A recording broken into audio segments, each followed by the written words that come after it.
Look at that. What? Holy smokes, man. किसी ने क्या खूब कहा है, अगर तुम किसी चीज को दिल से चाहो तो पूरी कायनात उसे मिलाने की कोशिश में लग जाती है। Hey guys, welcome back to our channel, this is Aryan Singh. दोस्तों, आपने कभी सोचा है कि इलॉन मस्क एक एलियन है या फिर रोबोट जो दुनिया को कंट्रोल कर रहा है? ये भी कहा जाता है कि वो आर्टिफिशियल इंटेलिजेंस का एक अनोखा एग्जाम्पल है, लेकिन सच ये है कि मस्क एक विजनरी साइंटिस्ट और बिजनेसमैन है। इलॉन मस्क एक नाम जो दुनिया के लिए इंस्पिरेशन है। स्पेसएक्स, टेस्ला और न्यूरालिंक जैसी कंपनीज के फाउंडर और दुनिया के सबसे रिचेस्ट इंसान। आज हम इलॉन मस्क के इनक्रेडिबल स्टोरी के बारे में बात करेंगे। कैसे एक छोटा लड़का जो साउथ अफ्रीका के एक प्रिटोरिया से आया, जो आज दुनिया का सबसे पावरफुल इंसान बन गया। एक कहानी है जिसमें फेलियर, रिस्क टेकिंग और हार ना मानने की जज्बा।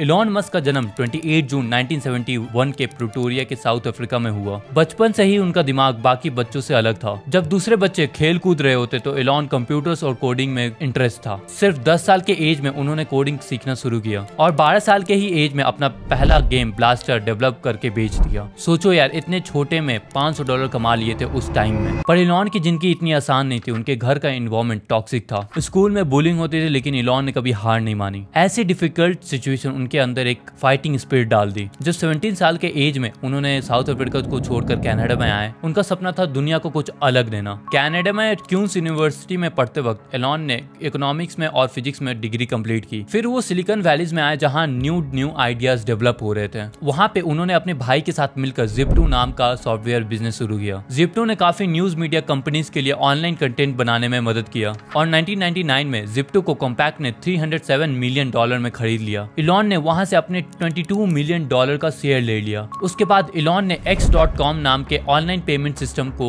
लॉन्च किया, जो आगे जाकर पेपाल बना। ये पहली बार था जब उन्होंने फाइनेंशियल वर्ल्ड को डिस्टर्ब किया। जब eBay ने पेपाल को $1.5 बिलियन में एक्वायर कर लिया, इलॉन ने वहां से $165 मिलियन कमाए। आप सोच रहे होंगे कि इलॉन तो आराम से जी सकते थे, लेकिन नहीं, उन्होंने अभी तक अपना बड़ा सपना पूरा नहीं किया था। 2002 में इलॉन ने स्पेसएक्स स्टार्ट किया, जिसका गोल था स्पेस ट्रैवल को चीप और एक्सेसिबल बनाना। उस समय ये लगता था कि ये इम्पॉसिबल है, लेकिन इलॉन का विजन मार्स तक पहुंचाना था। उन्होंने खुद से रॉकेट्स के बारे में पढ़ना शुरू किया। सोवियत रॉकेट मैनुअल्स तक पढ़े वो। स्पेसएक्स का पहला रॉकेट काफी अटेम्प्ट्स के बाद सक्सेसफुल हुआ।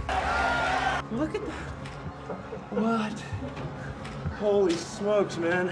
स्पेसएक्स का आज का सक्सेस देखकर लगता होगा कि इलॉन मस्क का सफर इजी रहा होगा, लेकिन सच ये है कि स्पेसएक्स ने अपने शुरुआत में बहुत बड़े फेलियर्स फेस किए।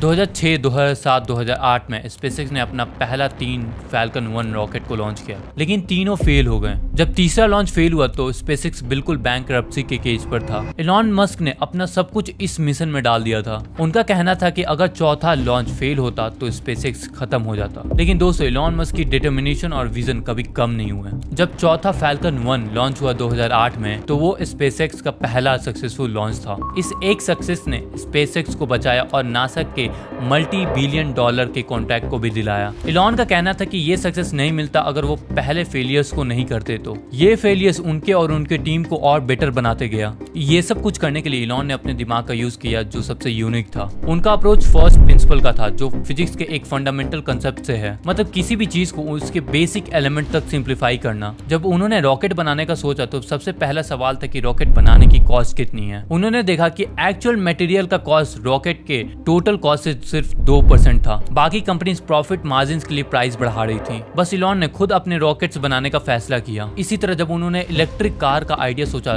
तब भी उन्होंने फर्स्ट प्रिंसिपल का फॉलो किया। इलॉन का कहना है कि अगर हमें कार्बन एमिशन को कम करना होगा तो इलेक्ट्रिक कार ही फ्यूचर है। लेकिन प्रॉब्लम ये थी कि बैटरी टेक्नोलॉजी उतनी एडवांस नहीं थी। इलॉन ने इस चैलेंज को एक्सेप्ट किया और टेस्ला को बिल्ड किया, जो आज लीडिंग इलेक्ट्रिक व्हीकल कंपनीज में से एक है। उन्होंने अपने हर नए प्रोजेक्ट्स के लिए बुक्स पढ़े और टॉपिक सीखे और एक्सपर्ट्स के साथ टाइम स्पेंड किया। जब उन्होंने स्पेसएक्स का शुरू किया, तब उन्होंने रॉकेट्स और स्पेस के बारे में कई टेक्निकल्स बुक्स पढ़ी और एक्सपर्ट्स के साथ डिसीजन किए। इलॉन कहते हैं कि अगर आप कुछ नए आइडिया सीखना चाहते हो तो खुद को एक्सपर्ट्स और नए लोगों के बीच सराउंड करो। अभी हम सिर्फ टेस्ला और स्पेसएक्स के बारे में बात कर रहे हैं, लेकिन एलॉन मस्क का विजन और आगे है। उन्होंने न्यूरालिंक और दी बोरिंग कंपनीज जैसी फ्यूचरिस्टिक कंपनीज भी शुरू की हैं। न्यूरालिंक का गोल यह है कि ह्यूमन ब्रेन को कंप्यूटर के साथ इंटीग्रेट करना, ताकि हम डायरेक्ट दिमाग से डिवाइसेस को कंट्रोल कर सकें। दोस्तों, मस्क का सपना सिर्फ दुनिया को बदलने का नहीं है, बल्कि पूरी ह्यूमैनिटी को स्पेस में ले जाने का है। मार्स कोलोनाइजेशन का सपना उन्होंने अपने लाइफ का एक मिशन बना लिया है। उनका कहना है कि मार्स पर मरना चाहता हूँ, लेकिन लैंडिंग वक्त नहीं। ये बताता है उनका डेडिकेशन टुवर्ड्स ह्यूमैनिटी का फ्यूचर।